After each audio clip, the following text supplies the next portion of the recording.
Hi, എല്ലാവർക്കും സെയിൻ സ്റ്റൈലിലേക്ക് സ്വാഗതം.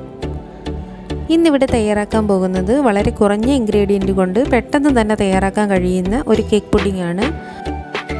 5-6 minute മാത്രം മതിയാകും നമുക്കിത് തയ്യാറാക്കാൻ. കുട്ടികൾക്കും മുതിർന്നവർക്കൊക്കെ ഒരുപാട് ഇഷ്ടപ്പെടുന്ന ഈ ഒരു റെസിപ്പി എങ്ങനെയാണ് തയ്യാറാക്കുന്നത് നോക്കാം.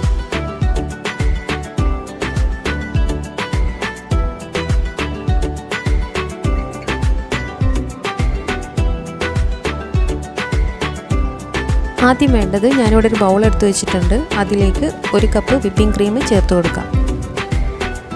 അതിലേക്ക് 2 ടേബിൾ സ്പൂൺ പഞ്ചസാര കൂടി ചേർത്ത് കൊടുക്കാം.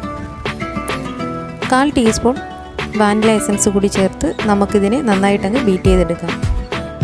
വിപ്പിംഗ് ക്രീം തയ്യാറാക്കാനുള്ള ബൗളും ബീറ്ററിൻ്റെ ബ്ലേഡും നമുക്ക് ഫ്രിഡ്ജിൽ ഒരു അരമണിക്കൂർ വെച്ച് തണുപ്പിച്ചെടുത്തതിന് ശേഷം ബീറ്റ് ചെയ്തെടുത്താൽ നന്നായിട്ട് കിട്ടുന്നതാണ്.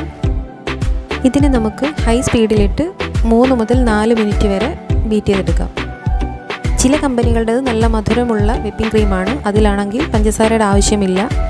അതുപോലെ വാനില എസൻസ് ഓപ്ഷണലാണ്. ഇതൊക്കെ ഓരോരുടെ ഇഷ്ടം അനുസരിച്ച് ചേർക്കാം. വിപ്പിംഗ് ക്രീം മാത്രം എടുത്ത് പതപ്പിച്ചെടുത്താലും മതിയാവും.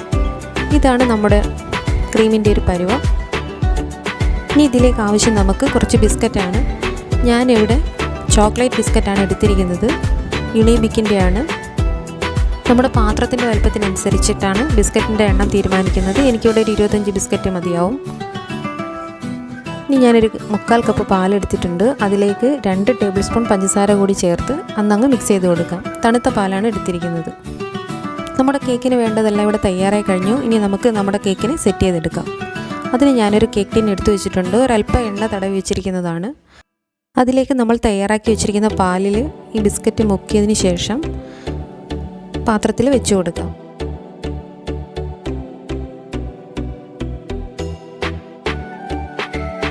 ഓരോന്നായിട്ട് നമുക്കിങ്ങനെ ഡിപ്പ് ചെയ്തതിന് ശേഷം വെച്ച് കൊടുക്കാവുന്നതാണ്. അങ്ങനെ ഫസ്റ്റ് ലെയർ ബിസ്ക്കറ്റ് കൊണ്ട് കവർ ചെയ്യണം. അതിലേക്ക് നമ്മൾ തയ്യാറാക്കി വെച്ചിരിക്കുന്ന വിപ്പിംഗ് ക്രീം ചേർത്ത് കൊടുക്കാം. സെക്കൻഡ് ലെയറായിട്ട് വെച്ച വിപ്പിംഗ് ക്രീമിനെ നമുക്കങ്ങ് നിരത്തി വെച്ച് കൊടുക്കാം. എല്ലായിടവും ഒരുപോലെ വരത്തക്ക രീതിയിൽ നമുക്കിതിനെ അങ്ങ് നിരത്തി കൊടുക്കാം. ഇനി നമുക്ക് 3ാമത്തെ ലെയറായിട്ട് ബിസ്ക്കറ്റ് വീണ്ടും പാലിൽ മുക്കിയതിന് ശേഷം വെച്ച് കൊടുക്കാം. 3ാമത്തെ ലെയർ ഇവിടെ കംപ്ലീറ്റ് ആയിട്ട് കിട്ടിയിട്ടുണ്ട്. ഇനി ഇതിലേക്ക് നമുക്ക് വീണ്ടും വിപ്പിംഗ് ക്രീമിനെ വെച്ച് കൊടുക്കാം. ഈ ഒരു ക്രീമിനെ കൂടി നമുക്ക് നന്നായി അങ്ങ് നിരത്തി കൊടുക്കാം. നമുക്ക് എത്ര ലെയർ വേണമെങ്കിലും ഇങ്ങനെ തയ്യാറാക്കാൻ കഴിയുന്നതാണ്. അതിനനുസരിച്ചിട്ട് ക്രീമും ബിസ്ക്കറ്റും എടുത്താൽ മതിയാകും. ഇനി ഇതിൻ്റെ സൈഡുകളിലെല്ലാം പറ്റിപ്പിടിച്ചിരിക്കുന്നതിനെ നമുക്ക് ഒന്ന് ക്ലീൻ ചെയ്തെടുക്കാം. ഞാനിവിടെ ക്ലീൻ ചെയ്തെടുത്തിട്ടുണ്ട്. ഇനി ഇതിനെ നമുക്കൊരു ക്ലിയർ റാപ്പർ കൊണ്ട് ഒന്ന് മൂടിക്കൊടുക്കാം. ക്ലിയർ റാപ്പറോ അല്ലെങ്കിൽ അലൂമിനിയം ഫോയിലോ ഏത് വേണമെങ്കിലും ഉപയോഗിക്കാം. ഇനി ഇതിനെ 2 മണിക്കൂർ ഫ്രീസറിലേക്ക് മാറ്റാം. 2 മണിക്കൂർ കഴിഞ്ഞിട്ടുണ്ട്. ഞാനിവിടെ തുറന്ന് നോക്കുകയാണ്. നമ്മുടെ ക്രീമെല്ലാം നല്ല സെറ്റായി കിട്ടിയിട്ടുണ്ട്. ഇതിലേക്ക് 1 ടേബിൾ സ്പൂൺ കൊക്കോ പൗഡർ ഒന്നങ്ങ് ഇടഞ്ഞു കൊടുക്കാം. അത് ഒരു ഭംഗിക്ക് വേണ്ടിയിട്ടാണ്. ഇത് ചേർത്തില്ലെങ്കിലും കുഴപ്പമൊന്നുമില്ല.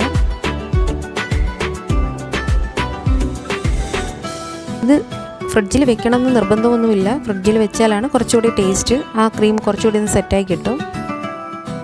ഇനി ഇതിനെ നമുക്കൊന്ന് കട്ട് ചെയ്ത് നോക്കാം. കുട്ടികൾക്ക് പോലും വളരെ എളുപ്പത്തിൽ തയ്യാറാക്കാൻ കഴിയുന്ന ഒരു കേക്ക് പുഡിംഗ് ആണ്. വളരെ ടേസ്റ്റിയാണ്, വളരെ എളുപ്പവുമാണ്. 5 മിനിറ്റ് കൊണ്ട് തന്നെ നമുക്കിത് തയ്യാറാക്കി എടുക്കാം. അങ്ങനെ തന്നെ കഴിക്കാവുന്നതുമാണ്. ഈ ഒരു റെസിപ്പി നിങ്ങൾക്ക് എല്ലാവർക്കും ഇഷ്ടമായി എന്ന് കരുതുന്നു. ഇഷ്ടമായാൽ ലൈക്ക് ചെയ്യാനും ഷെയർ ചെയ്യാനും മറക്കരുത്. ഈ ചാനൽ ആദ്യമായി കാണുന്നവർ പ്ലീസ് ഒന്ന് സബ്സ്ക്രൈബ് ചെയ്യുക. തൊട്ടടുത്ത് കാണുന്ന ബെല്ലൈക്കണിൽ ഓൾ എന്ന ഓപ്ഷൻ ഇനേബിൾ ചെയ്താൽ ഞാനിടുന്ന വീഡിയോകൾ അപ്പോൾ തന്നെ നിങ്ങൾക്ക് നോട്ടിഫിക്കേഷനായിട്ട് ലഭിക്കുന്നതാണ്. ഇതെല്ലാവരും വീട്ടിലൊന്ന് ട്രൈ ചെയ്ത് നോക്കണം. എന്നിട്ട് ഫീഡ്ബാക്കുകൾ അറിയിക്കാൻ മറക്കരുത്. മറ്റൊരു നല്ല വീഡിയോയുമായി നമുക്ക് വീണ്ടും കാണാം.